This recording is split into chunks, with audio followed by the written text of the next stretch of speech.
Facility बताइए government की क्या है टूरिस्ट के लिए? हालात ठीक करना। कौन से हालात किसने ठीक किए वो अलग बात है। किसने ठीक किया, मैं आपसे समझना चाहती हूँ। आप यहाँ के एमएलए कैंडिडेट हैं, हालात यहाँ पे किसने ठीक किया? लोगों ने खुद ठीक किए। हमने खुद अपने हालात ठीक किए। हमने बंदूक उठाई, हमने ही बंदूक छोड़ दी। क्यों छोड़ी आपने बंदूक? क्योंकि हमको पता चला कि बंदूक से कोई फायदा नहीं निकला। आपको कैसे पता चला कि बंदूक से फायदा नहीं है? ये इतने मारदाड़ होने के बाद हमें कुछ हासिल ही नहीं हुआ। क्या हासिल करने निकले थे? वो आजादी हासिल करने निकले थे। फिर ये आजादी का सपना टूटा कैसे? ऐसे टूटा कि हमारे बहन, हमारे भाई, हमारे लड़के, हमारे जवान लाखों में, हजारों में जेल में और कब्रिस्तानों में।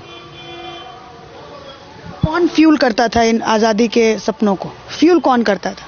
फ्यूल वो दोनों तरफ से होता था, पाकिस्तान से भी और हिंदुस्तान से भी, इंडिया से भी और पाकिस्तान से भी। यहाँ पे कौन ऐसे नेता थे जो आप लोगों की आइडियोलॉजी को फ्यूल करते थे? यहाँ पे नेता बता रहा हूँ ना। नाम बता सकते हैं? फारूक अब्दुल्ला। वो कहते हैं अपने आप को मैं नेशनलिस्ट हूँ, मेरे 10,000 लोग जो हैं वो मरे हैं क्योंकि मैं प्रो इंडिया की बात करता। उसके 10,000 लोग आप कह रहे हैं वो फ्यूल करते थे आजादी के? उसके इतने औलाद हैं 10,000। वो तो कौरव और पांडवों से भी आगे निकल गया।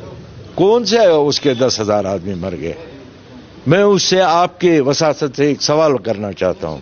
फारूक साहब को अगर याद होगा कि दिल्ली से जब यहां मिलिटेंसी पीक पर थी, दिल्ली से होम मिनिस्ट्री से वो पैसा लाते थे अपने वर्करों के लिए। उनके पास खाना नहीं, वो बाहर निकल नहीं सकते, वो माइग्रेंट हो गए, वो जम्मू में बेरोजगार हैं, खाने पीने के बगैर हैं, वहां से पैसा लाते थे होम मिनिस्ट्री से। वो पैसा कहां गया? किसी को मिला? क्या कहता है फारूक अब्दुल्ला? मेरे सामने मैंने खुद, आपने भी कहा मेरी उम्र 77 है, फारूक में मुझसे 3-4 साल बड़ा है। लाल चौक में जब शेख अब्दुल्ला ने इंदिरा गांधी के साथ अकॉर्ड करने के बाद हुकूमत संभाली, उनका इस्तकबाल किया गया।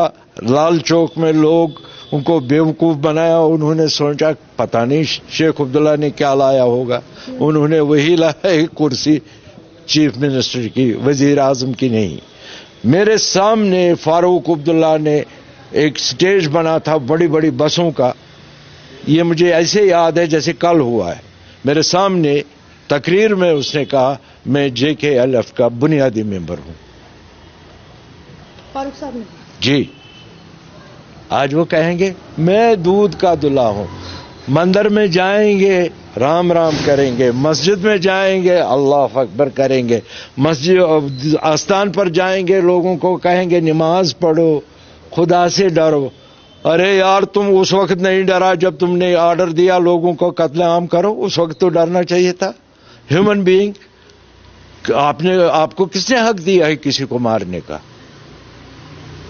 उस वक्त तो फारूक साहब नहीं थे।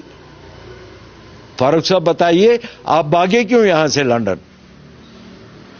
अगर हम यहां मिलिटेंसी में चाहे कुछ भी हुआ हम यही टिके रहे, हम भागे तो नहीं। आप हमको माइग्रेंट नहीं कह सकते हो। और दूसरी बात में दावे के साथ कह सकता हूं, हमारी कम्युनिटी में से एक भी आदमी बाहर जम्मू तक नहीं गया, माइग्रेशन नहीं किया, हम यहीं रहे। फारूक साहब कहां? लंदन में बैठे अपने बच्चों को लेकर। आज तो ये हालत है। अब पहले शेख अब्दुल्ला, उसके मरने के बाद अब फारूक अब्दुल्ला के बाद उसका बेटा उमर अब्दुल्ला। कल मैं अपनी कॉन्स्टिट्यूंसी में टूर कर रहा था एक तरफ, तो देखा कि उमर अब्दुल्ला के 2 साहिबजादे, इतनी सिक्योरिटी उनके आगे पीछे। हम टिक रहे, भैया हमें जाना है, हमें रास्ता दो। ये नादिर शाही कब तक चलेगी? बादशाही कब तक चलेगी? डायनेस्टी पॉलिटिक्स खत्म होनी चाहिए।